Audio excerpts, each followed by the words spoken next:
अस्सलाम वालेकुम अजीज तलबा तलिबात इजी मैथ क्लासेस में आपका इस्तकबाल है। मिशन मार्ट के तहत हम स्पेशल क्लास ले रहे हैं और स्पेशल क्लास में उन्हीं बच्चों को लेक्चर्स दिख रहे हैं जो कि हमसे स्पेशल क्लास जिन्होंने ज्वाइन की है।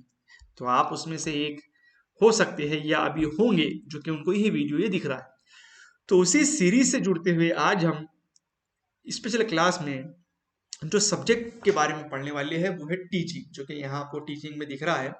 तो हम टीचिंग रिलेटेड सब्जेक्ट यानी तदरीसी अमल यानी एज ए टीचर के जो क्वेश्चन आते हैं महाटेट एग्जाम में, तो वो उसके बारे में हम देखेंगे कि एज ए टीचर आपको क्या करना चाहिए, क्या करना होता है, क्या करना नहीं होता है। तो इससे रिलेटेड क्वेश्चन हमको टेट एग्जाम में पूछे जाते हैं। तो मुझे उम्मीद है आपको हर लेक्चर आप देख रहे होंगे, आपको समझ में आ रहा होगा और साथ साथ में जो वीडियोस हम अपलोड कर रहे हैं वो आप आपकी फुर्सत से या जूम क्लास में देख सकते हैं। तो चलिए बिना किसी देरी के शुरू करते हैं। तो पहला सवाल हमको यहाँ पर पूछा गया है कि as a teacher we should think of our work in terms of, यानी बहैसियत से असातिज़ा हमें अपने काम के बारे में सोचना चाहिए। मतलब किस काम के बारे में सोचना चाहिए? ऑप्शन हमको यहाँ पर दिए गए हैं। सिस्टमेटिक ड्रिल यानी निज़ामी ड्रिल, या mastery of a subject matter यानी बुनियाद के उन्वाद पे मास्टरी, बुनियादी उन्वान पर। हेयरिंग लेसन रिसाइटेड यानी पढ़ाया गया सबक सुनना, या फिर चाइल्ड ग्रोथ एंड डेवलपमेंट यानी बच्चे की बढ़ोतरी और तरक्की के बारे में। तो एज ए टीचर हमको यहाँ पर किस किसके बारे में सोचना है, किसके बारे में हमको काम करना है? Systematic drill, the mastery of subject matter, hearing lesson recited, या चाइल्ड ग्रोथ एंड डेवलपमेंट। तो बड़ा ही आसान ये तो सवाल है और जैसा कि आप सभी समझ रहे हैं इसका जवाब है बिल्कुल चाइल्ड ग्रोथ एंड डेवलपमेंट। सब टीचर की ऐसे सबसे पहले जो हमारा काम है यानी सबसे पहले जिस काम के बारे में हमको सोचना है वो है बच्चे की बढ़ोतरी और तरक्की के बारे में। क्योंकि हम हमारा जो काम है, हमारा जो फर्ज है वो सिर्फ और सिर्फ बच्चे की डेवलपमेंट के लिए हमको काम करना है। तो यही इसका राइट आंसर है। चलिए बढ़ते हैं हम, बहुत ही आसान ये सवाल था दूसरे सवाल की ओर, ठीक है। Which of these are component of child personality, मुंदरजा झैल में से कौन से बच्चे की शख्सियत के अज्जा है? टेम्परामेंट, खसलत, इन्वायरमेंट माहौल, कैरेक्टर किरदार, या ऑल ऑफ द अबो, दर्ज झैल बाला सभी। विच of these are component of child personality?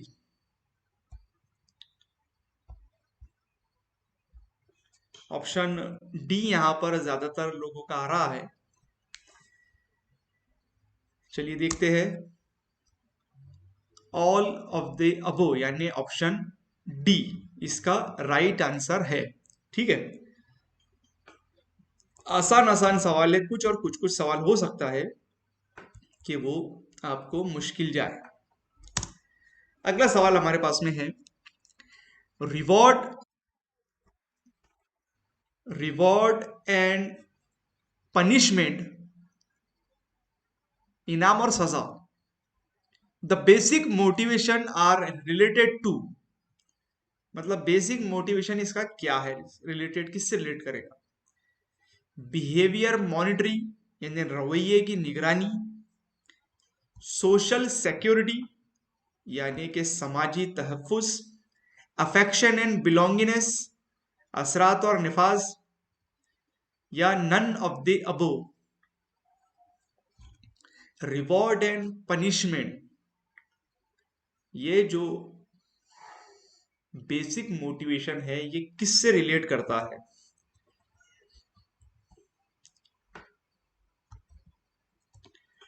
Reward and punishment, the basic motivation are related to।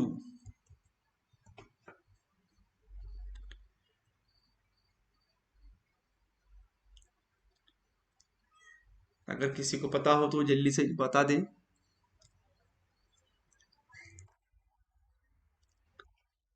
ये देखते हैं इसका जवाब है option number A, behaviour monitoring.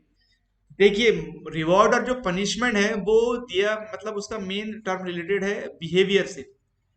मतलब अगर किसका बिहेवियर अगर खराब रहता है तो उसे हम पनिश करते हैं, और अगर बिहेवियर किसका अच्छा है तो उसे हम रिवॉर्ड करते हैं एज ए टीचर, कि भाई कि अगर कोई जवाब दे रहा है तो फिर हम उसको उसकी हौसला अफजाई करते हैं, उससे कुछ रिवॉर्ड की शक्ल में एक तो कुछ हम बोलते हैं या फिर उससे कुछ अवार्ड वगैरह देते हैं। तो ये बिहेवियर रवैये की निगरानी से रिलेटेड है। ठीक है, रिवॉर्ड एंड पनिशमेंट का जो बेसिक मोटिवेशन है। तो ठीक है, अक्सर असातिज़ा क्या करते हैं कि कुछ जो अच्छे बच्चे हैं तो उनको वहां पर रिवॉर्ड देते हैं ताकि वो मोटिवेशन मिले उनको, दूसरे बच्चे भी उनसे सीखे। और पनिशमेंट भी इसलिए करते हैं ताकि फिर दूसरे बच्चों से सीखे और कोई ऐसी हरकत ना करे। ठीक है, तो ये एक टेक्निक होती है टीचिंग टेक्निक में। अगला क्वेश्चन हमारे पास में है, the teaching skills is a, तदरीसी महारत एक मतलब क्या है? The integrated form of teaching activities and behaviour, यानी तदरीस की सरगर्मी और तर्ज अमल की एक मरबूत शक्ल। The international conditioning of the class, class की बैनुल अक़वामी हालत। The conductive conditioning for learning, यानी सीखने के लिए मुनासिब हालात। Yes, all of the above. Teaching skill क्या है?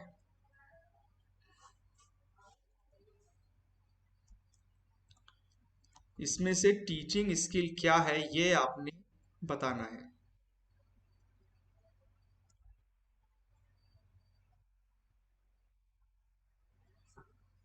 ऑप्शन डी यहाँ पर कुछ राइट आंसर आ रहा है जवाब। अभी देखेंगे अपन क्या है।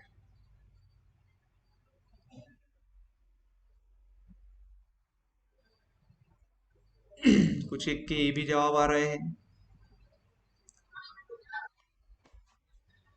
चलिए अब हम इन चारों में से इसका जो राइट आंसर है वो क्या है।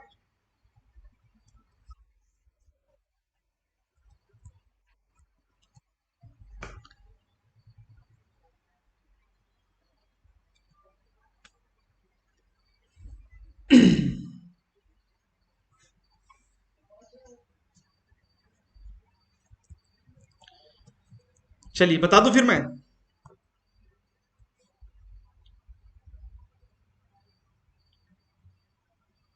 तो यहां पर जो राइट आंसर है वो है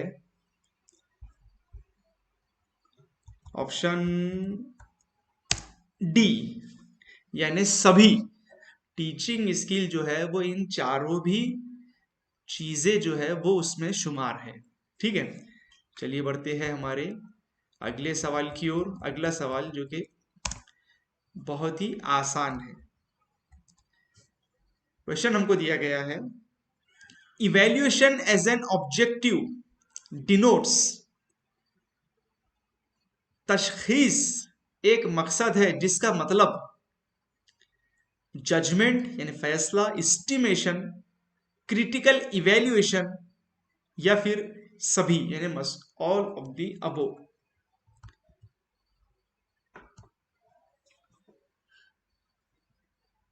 जी, evaluation as an objective denotes judgement, estimation, critical evaluation and all of the above. All of the above यहाँ पर कुछ एक का जवाब आ रहा है।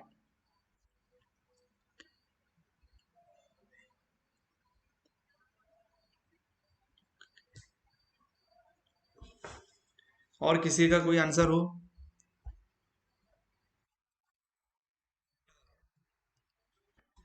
चलिए देखते हैं इसका जवाब। जी हाँ, बिल्कुल डी इसका राइट आंसर है, all of the above.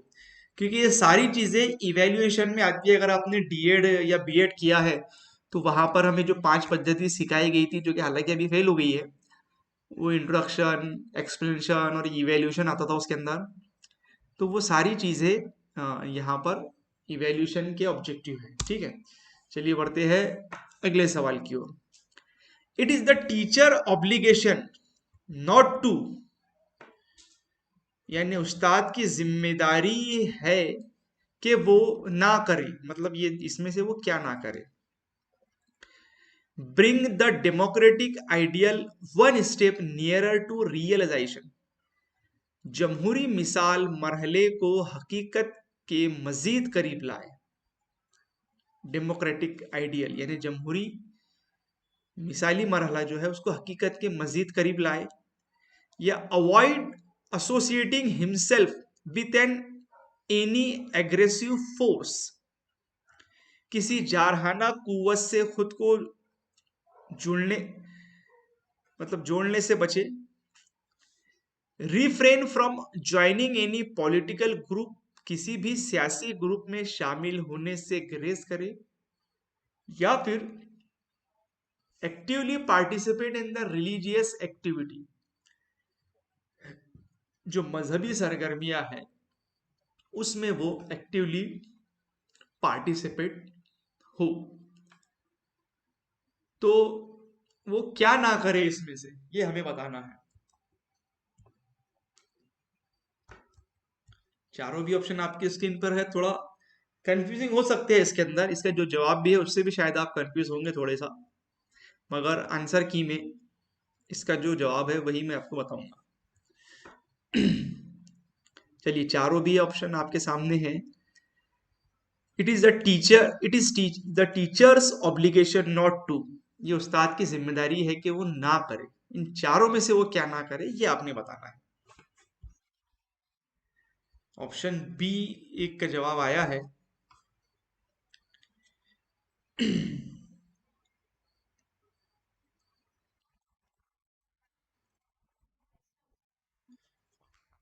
B जवाब आया है।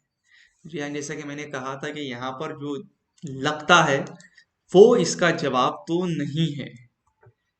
तो इसका जवाब यहाँ पर जो एज ए ऑफिशियल आंसर की में जो दिया गया है वो है actively participate in the religious activity. मजहबी सरगर्मियों में वो ना जुड़े ज्यादा, यानी एक्टिव पार्टिसिपेट उसका ना हो।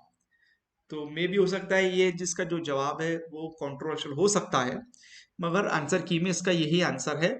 और एक तरीके से इसका जो जवाब रहेगा वो भी सही रहेगा कि हमें मजहबी सरगर्मियों में ना हो। क्योंकि हो सकता है फिर, क्योंकि उसके क्लासरूम में हो सकता है अलग अलग मजहब के भी बच्चे हो, तो उसके ऊपर उनका कुछ असर ना पड़े, इसीलिए उसे ज्यादा मजहबी सरगर्मियों में पार्टिसिपेट नहीं होना चाहिए, ऐसा आंसर की में हमें बताया गया है। ठीक है, चलिए बढ़ते हैं अगले सवाल की ओर। अगले सवाल में हमको बताया गया है कि the most important function of the teacher is to. एक उस्ताद का सबसे अहम काम, ऑप्शन है मेंटेन एन ऑर्डर, तरतीब बरकरार रखना। इम्पार्ट सब्जेक्ट मैटर, बुनियादी उन्वान को अलग करना। टेक्निकल प्रॉब्लम सॉल्विंग टेक्निक्स, या मसला हल करने की तकनीक सिखाना। या गाइड्स पीपल ग्रोथ्स, तालिब इल्म की तरक्की की रहनुमाई करना।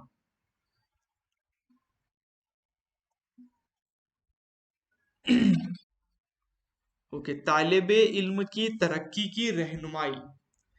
तो यहां पर हमें डी ऑप्शन ज्यादातर आ रहा है।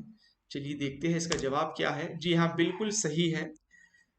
तालिब इल्म की तरक्की की रहनुमाई इसका राइट आंसर है। ठीक है, चलिए बढ़ते हैं। बहुत ही आसान सवाल था ये तो। अगले सवाल की ओर। अगले सवाल में हमको यहाँ पर पूछा गया है कि which age group is more close to being an infant. उम्र का सबसे उम्र का कौन सा ग्रुप एक शीर ख्वार बच्चे होने के ज्यादा करीब है। ऑप्शन हमारे पास में है 0 से 1 साल, 3 से 6 साल, 2 से 4 साल, या 4 से 5 साल। अगर आपने डीएड किया है तो वहां पर अक्सर आपको इसके रिलेटेड मालूमात बताई गई होगी। और टीईटी में भी अगर आपने देखा होगा तो जो स्टेजेस है डेवलपमेंट के, तो वहां पर इसके बारे में मालूमात दी गई है।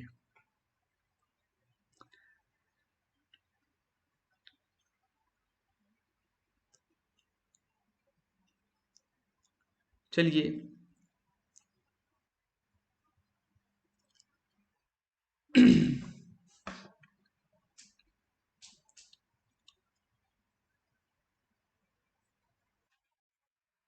सी एक का जवाब आ रहा है, इन्फेंट। ठीक है जी, सी भी एक का जवाब आ रहा है और ए भी एक का जवाब आ रहा है। चलिए देखते हैं कि इसका जवाब क्या है। इसका जवाब है 0 से 1 साल। देखो, इनफैक्ट जो डेवलपमेंट ऑफ चाइल्ड है, इन बच्चों के जो डेवलपमेंट है उसके जो मरहले हैं, सबसे पहले तो 0 से लेकर 2 साल जो है वो इन्फेंसी बोलते हैं उसको, यानी शीर ख्वार बच्चे जो एज रहती है। फिर 2 से लेकर 4 साल जो है वो अर्ली चाइल्डहुड है। फिर उसके बाद में ये 2 से लेकर 6 साल, सॉरी 2 से लेकर 6 साल। फिर 6 से लेकर 12 साल जो है वो लेटर चाइल्डहुड में आता है। फिर 12 से लेकर 18 साल जो कि वो एडोलसेंस में आता है। और फिर 18 साल से ऊपर में यानी 60 में एडल्ट में आता है। ठीक है। और फिर 60 के अबो अगर आता है तो फिर उसे ओल्ड एज कहते हैं अपन। ठीक है। तो ये इसके स्टेप्स है, ये आप ध्यान में रखिए, कभी भी इससे रिलेटेड आपको क्वेश्चन पूछा जा सकता है।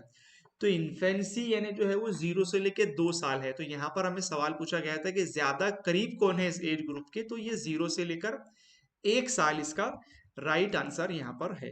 तो ये आप ध्यान में रख ले। अगला सवाल है, what is the juvenile age, what is the juvenile age in India. Juvenile उम्र क्या है हिंदुस्तान के अंदर, एक एक्ट भी है इसके बारे में, जुवेनाइल एक्ट। ऑप्शन है 14 साल, 16 साल, 18 साल या 17 साल। हिंदुस्तान में अगर कोई क्राइम करता है तो उस पर ये रिलेटेड है कि जुवेनाइल उम्र वो क्या है, एज क्या है हिंदुस्तान के अंदर।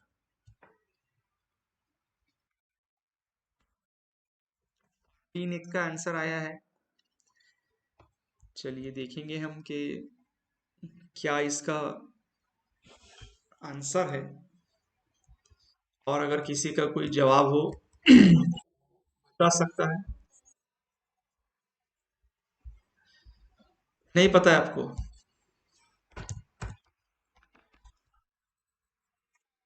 जी मैं इसका बताता हूँ आपको। अ, असल में अ, जिसको उर्दू में अपन बोलेंगे कि जो बच्चे होते हैं, यानी नाबालिग जिसे हम कहते हैं, नाबालिग से समझ में आया होगा आपके, नाबालिग एज। अभी मैंने बताया। नहीं नहीं, रॉन्ग आंसर है इसका। राइट 18 साल, फिर 18 साल का रहा तो बालिग होता है ना, समझ में आप सुने होंगे ना आपने।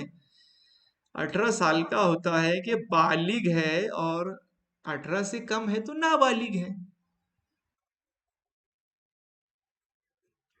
नहीं नहीं, असल में ये एक एक्ट है, जुवेनाइल एक्ट होता है, जहां पर 18 साल के अगर कोई नीचे होता है, 18 साल से अगर कम किसकी उम्र होती है, अगर वो कोई जुर्म करता है तो उसे ये एक्ट के तहत गिरफ्तार किया जाता है, और उसे सजा नहीं दी जाती बल्कि उसकी काउंसलिंग कराई जाती है। तो यहाँ पर 18 साल हिंदुस्तान में इसे रखा गया, हर देश की अलग अलग है। ठीक है, तो हिंदुस्तान में नाबालिग जो उम्र है वो 18 साल यहाँ पर अपनी गड़ी रही है, मगर उसमें कभी कभी वो चेंज भी करते हैं। ठीक है, तो यहाँ पर 16 से 18 साल भी बताया गया है, मतलब 18 के अंदर ही उसको बताया गया है, और कुछ केसेस में 21 साल भी ये से रेफर किया गया है। ठीक है, तो ये सवाल आप ध्यान में रखें। अगला सवाल है, how should a teacher begin with a new lesson. उस्ताद को नया सबक शुरू कैसे करना चाहिए। ऑप्शन हमारे पास में है, थ्रू स्टोरी टेलिंग, कहानी के जरिए, थ्रू रिसाइटिंग अ पोएट्री, कोई शेर सुनाते हुए, through displaying a picture, picture कोई दिखाते हुए, या फिर any two method from above, ऊपर में से किसी भी दो तरीके से।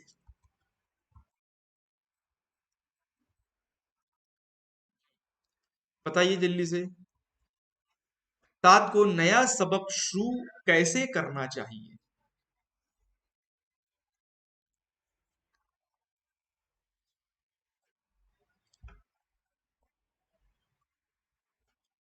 ऑप्शन डी यहां पर जवाब आ रहा है। चलिए देखते हैं इसका क्या हो सकता है। ठीक है, तो इसका जवाब है ऑप्शन डी। बहुत ही आसान ऑप्शन थे ये कि भाई कोई भी दो तरीके ऊपर में से। ठीक है, चलिए बढ़ते हैं हमारे अगले सवाल की ओर। सवाल हमको दिया गया है कि the origin place of behavioural instinct in children is, बच्चों में रवैये की जबलत की असल जगह, खाली जगह है, मतलब क्या है? रवैये की जबलत यानी बिहेवियरल इंस्टिंक्ट, विरासत यानी हेरिडिटी, इन्वायरमेंट, स्कूल या पड़ोसी। इन्वायरमेंट, हेरिडिटी, स्कूल या पड़ोसी, neighbourhood.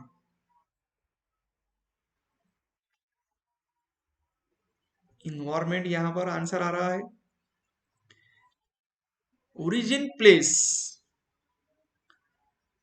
Of behavioural instinct in children, जो वहां पर हमें लफ्ज दिए गए हैं उसका हमें सही तरीके से मतलब समझना है।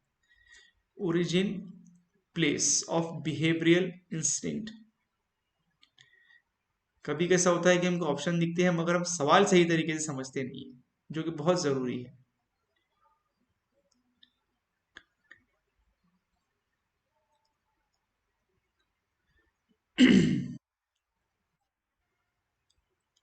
Origin place,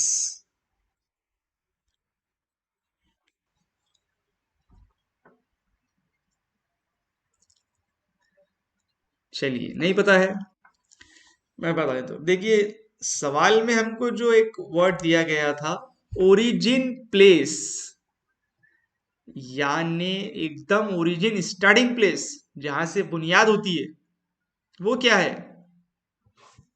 heredity. अरे भाई मतलब बच्चे की कहाँ से हो रही है स्टार्टिंग? विरासत से, जो पेरेंट्स से मिल रही है। इन्वायरमेंट तो बाद में मिला उसको, स्कूल तो फिर वो 5 साल के बाद में मिली, पड़ोसी भी बाद में मिले।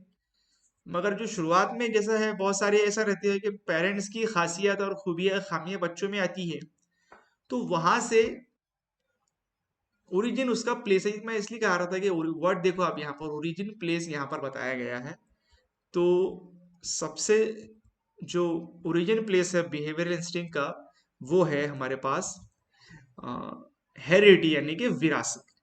ठीक है, तो ये हमारा आखिरी सवाल था आज के लिए, जहां पर हमने टीचिंग से रिलेटेड क्वेश्चन देखे हैं। तो आज के वीडियो में इतना ही। उम्मीद है मुझे इस वीडियो में दी गई मालूमात आपके समझ में आई होंगी, और इसी तरीके से वीडियो देखने के लिए हमारे चैनल से जुड़े रहे और स्पेशल क्लास से भी जुड़े रहे, और साथ साथ अपने दोस्त अहबाब को भी स्पेशल क्लास के बारे में मालूमात दी। तो इस वीडियो में इतना ही। देखते रहिए इजी मैथ क्लास।